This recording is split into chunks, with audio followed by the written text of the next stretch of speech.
Media sosial merupakan sebuah media daring yang digunakan untuk berpartisipasi, berbagi, berinteraksi, serta dapat menciptakan suatu konten. Banyak sekali jenis media sosial, salah satunya adalah YouTube.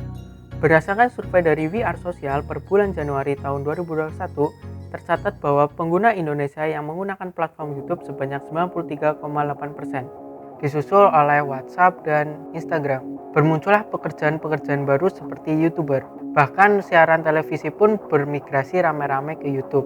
Tepat rasanya kalau pemerintah menggunakan media sosial untuk meningkatkan partisipasi dan sosialisasi terkait dengan kebijakan. Namun, betulkah seperti itu? Sebelum masuk ke pembahasan, mari kita lihat opini berikut ini. Let's go!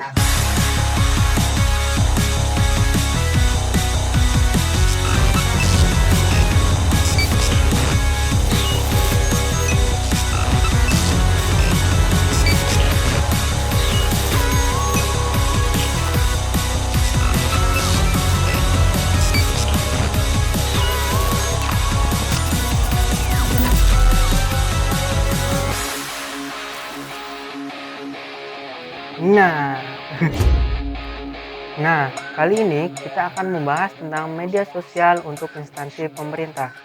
Media sosial untuk instansi telah tertuang pada Peraturan Menteri Nomor 83 Tahun 2012 tentang pedoman pemanfaatan media sosial instansi pemerintah dengan menimbang dan mengingat banyak hal, sehingga diputuskan oleh Menteri Pendayagunaan Aparatur Negara dan Reformasi Birokrasi untuk memanfaatkan media sosial.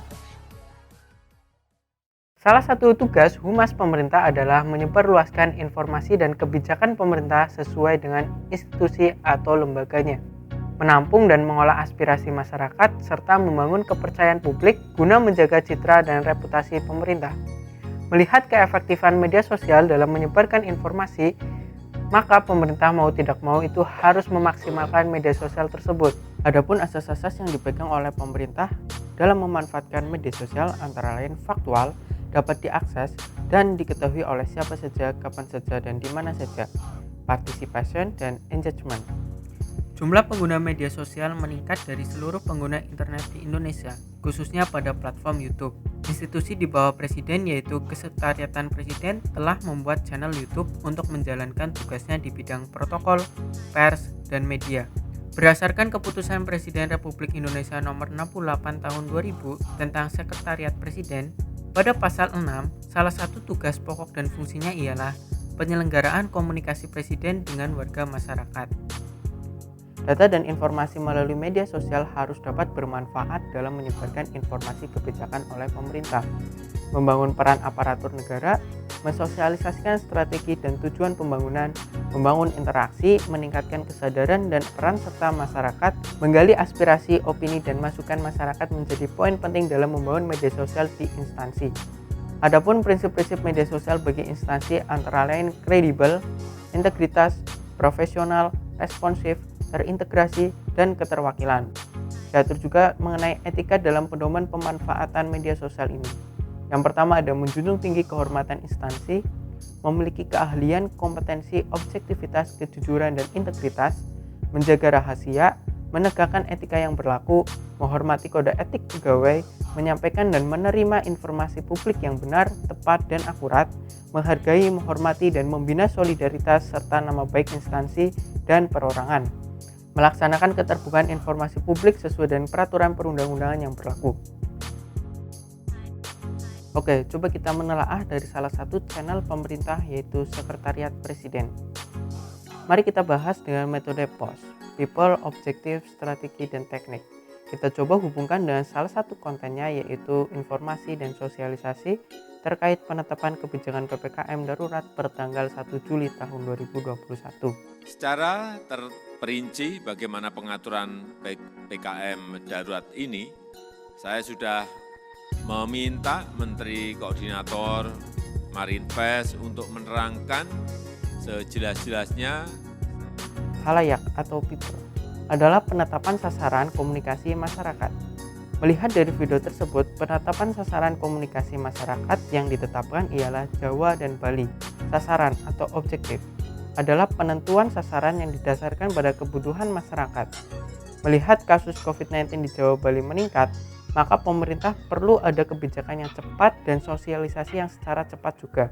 Strategi adalah cara instansi menentukan hubungan dengan khalayak.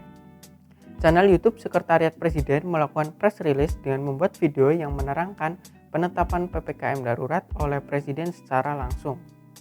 Teknologi adalah penentuan aplikasi yang sesuai dengan kebutuhan pemerintah dan masyarakat. YouTube adalah platform yang digunakan oleh Sekretariat Presiden dalam menyebarkan informasi dan komunikasi. Saya rasa itu tepat sasaran karena daerah Jawa Bali berdasarkan IPTIK dikategorikan sedang sampai tinggi, serta platform YouTube merupakan media yang sudah banyak digunakan saat ini. Tujuan lembaga Sekretariat Presiden dalam pemanfaatan media sosial adalah untuk memberikan informasi terkait pelaksanaan kebijakan PPKM darurat yang diselenggarakan pada 1 Juli tahun 2021. Dengan dasar perencanaan di atas, langkah apa yang akan diambil oleh pemerintah dapat kita klasifikasikan sebagai berikut. Menentukan khalayak sasaran, memilih dan membuat akun media sosial, membuat dan mengunggah pesan, memantau percakapan melalui komentar YouTube yang terdapat beberapa tanggapan positif dan negatif oleh masyarakat, menjawab komentar dan masukan atau pertanyaan khalayak, dan pada video tersebut sudah sebanyak 26.112 komentar. Menganalisis dan menyaringkan seluruh masukan khalayak atau wisdom of the crowd yang seharusnya dilakukan, memberikan rekomendasi tindak lanjut, menyebarluaskan kebijakan dan tindak lanjut tersebut. Dalam pemantauan dan evaluasi media sosial, terdapat 5 pokok hal yang perlu untuk diperhatikan. Yang pertama adalah jangkauan, yang kedua adalah frekuensi, yang ketiga adalah pengaruh, yang keempat adalah percakapan dan keberhasilan, dan yang terakhir adalah keberlanjutan. Jangkauan untuk mengukur seberapa jauh pesan terhadap penerimaan khalayaknya. Frekuensi, jumlah kunjungan dan lama berkunjung ke suatu situs atau view. Terlihat bahwa video penetapan PPKM darurat tersebut telah diputar sebanyak 9.669.784 kali. Pengaruh adalah kekerapan diskusi mengenai isi atau pesan tertentu yang disampaikan, komentar, dan efek penyebarluasan informasi. Dilihat dari video tersebut sangat berpengaruh karena terdapat banyak komentar baik pro maupun kontra terhadap kebijakan yang telah ditetapkan. Artinya bahwa masyarakat tanggap dan merespon terhadap sosialisasi yang diberikan oleh pemerintah, khususnya pemerintah pusat terkait kebijakan PPKM darurat ini. Percakapan dan keberhasilan.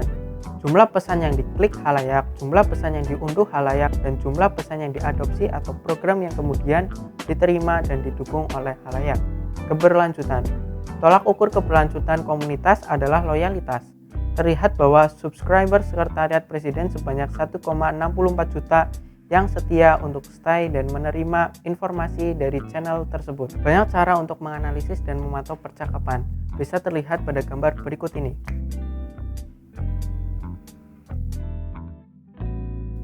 Media sosial perlu untuk dimanfaatkan oleh pemerintah di masa yang semakin cepat dalam menyampaikan informasi publik. Seperti contoh kasus Sekretariat Presiden memanfaatkan channel YouTube-nya untuk menyebarkan informasi dan publikasi terkait kegiatan-kegiatan yang dilakukan oleh Presiden dan sosialisasi kebijakan. Anyways, lalu bagaimana dengan publikasi di channel tersebut terkait konten hadirnya Presiden di pernikahan salah satu influencer? Apakah itu sudah sesuai dengan tupoksi, etika, legal, dan pedoman media sosial instansi? Silahkan komentar di bawah untuk diskusi. Oke, segitu saja yang mungkin saya bisa sampaikan. Kurang lebihnya mohon maaf. Terima kasih dan sampai jumpa.